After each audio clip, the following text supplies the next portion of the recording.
If training your deaf dog looks a little bit like this, or this, or this, never fear, in this video, you'll learn how to improve communication with your deaf dog by establishing a clear marker system, by teaching 5 key behaviors that every deaf dog should know, and how to inspire your dog so that they want to pay attention to you.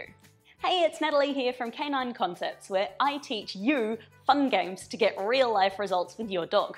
If you get some value from this video, consider giving it a thumbs up. It really does help so I can continue to make videos to help you and dogs all over the world. Links to all the resources I talk about are down in the description below. And make sure you stick around to the end because I'll be sharing 3 really common mistakes that people make when trying to train their deaf dogs. Let's get into it.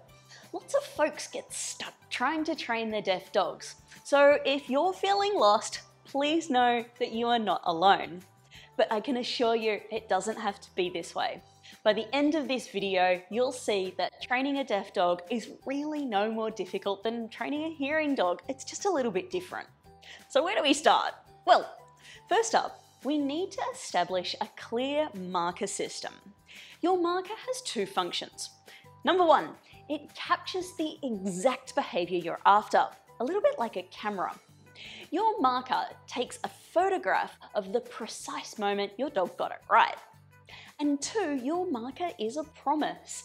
Every single time you use your marker, you are promising your dog that you're going to give them some sort of great, awesome reward. The reward experience could be anything, but you deliver access to it. You're going to use your marker to communicate that 1, they've done something right, 2, you're going to give them an amazing experience, and 3, that they should do that behavior more in the future. If you've ever heard of clicker training, it's just the same principle. A clicker is just a type of marker, but because our deaf dogs can't hear a clicker, we're going to use a visual marker instead. 3 markers that are commonly used with deaf dogs are a 5-finger flash, a 3-finger flash, and a thumbs up. Now, if you're already using a thumbs up to mean good dog, then just keep using that as general praise and use one of the hand flash signals as your marker. Praise and your marker are different. I'll talk about that a bit later. Please don't use a laser pointer or a flashlight or a vibration collar as a marker. Laser pointers and flashlights can trigger abnormal repetitive behaviors. The dogs essentially become obsessed with seeking out and chasing lights or shadows. It can become a really serious problem. If your dog is showing signs of abnormal repetitive behaviors, please get in contact with me via the link in the description below. Vibration collars can be startling or even scary to some deaf dogs. It's safest to avoid these tools and just use your hands. Plus, you've got your hands with you all the time. There's no need to rely on any special equipment. So how do we teach a visual marker to our deaf dogs? It's really easy. Simply do the marker signal with your hand, then pick up a piece of food and give it to your dog. The food also doesn't need to be anything special. You can literally grab some of the food that you would have given them in a bowl and just use that. Of course, if you want to use yummy treats like boiled chicken or dehydrated liver, then go for it. Just don't feel like you have to use something special. Use whatever works for you and your dog. 2 really important things to remember with your marker are the order and the timing. Your hand signal always comes first, and you do your marker at the exact same time that your dog is doing the behavior you like. After you give your marker, then you reach to get the treat and then you deliver it to your dog. We don't want to give our marker and reach for the treat at the same time. That makes all the signals really messy and confusing because the dog doesn't know which hand they should be paying attention to. We don't want our dog to only pay attention when our hand is in the treat pouch. A good way to make sure that you never make this mistake is to give your marker first, then use the same hand to pick up the food. If you're using the same hand, then it's impossible to do both movements at the same time. Your order and timing will always be nice and clear. So now that we've established a marker, let's use it to train those 5 key behaviors to our deaf dogs. Behavior number 1. Because we can only communicate with our deaf dogs if they're looking at us, we need to start by building a strong check-in behavior. Just like training our marker, this is super easy to teach.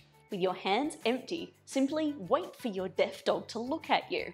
Give your marker the moment they make that choice, and then deliver their reward. You can also use permission as a reward too. So, if my deaf dog gives me some nice eye contact on a walk, I can mark that choice, and then I might cue him to go sniff or go greet a friend. Just remember your order. The check-in behavior comes first, then you mark, then you deliver the reward experience. Okay, great. But what do we do if our deaf dogs aren't looking at us? This is where a tactile orientation cue comes in really handy. I've got an entire video going through how to teach this, so I'll link that in the description below. Essentially, a tactile orientation cue is a fancy way of saying, I'm going to gently tap you on the shoulder or on the hip to get your attention, and when you look at me, we're going to do something great together. A great time to use your tactile orientation cue is if your deaf dog is standing with their nose pinned up against a door and you need them to turn around and get out of the way before you can open it. Or I might use it if Havoc's a bit distracted when we're out and about and he's not voluntarily checking in with me as often as I'd like.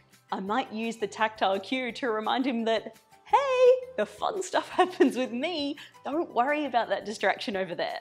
Of course, if he keeps getting distracted, or if he doesn't orient to me within a couple of seconds, that's my cue that this environment is too difficult for him to pay attention in just yet. I need to calmly and kindly get him out of there and then make it easier for him to get it right. So we might just move a bit further away from the thing that was distracting him and then try again. Once your dog is succeeding and is able to respond and pay attention, then you can always move a bit closer again and just find that sweet spot between success and challenge. That's where the magic happens. Okay, so we've got our tactile orientation cue, but what about those times when our dog is on the end of the lead and looking in another direction? That's where the double-tug recall comes in. Again, I've got an entire video explaining how to teach the double-tug recall, so I'll link to it in the description below. Just like with our tactile orientation cue, if your dog can't respond to their recall cue within a couple of seconds, then again, the environment is too difficult for your dog's current skill level. Reduce distractions and find that sweet spot where they can respond to you quickly the first time you cue them. Don't fall into the trap of repeating the cue over and over again, or worse, forcefully yanking on the lead. You don't ever need to do that. Your double-tug recall should never be an unpleasant experience for your dog. If they're not responding, simply increase distance and find that sweet spot where they can respond to you the first time that you gently cue them. As you both get more and more practiced at this, that distance will naturally close, so don't feel bad if you need to be a football field away from distractions to start with. It won't be like this forever.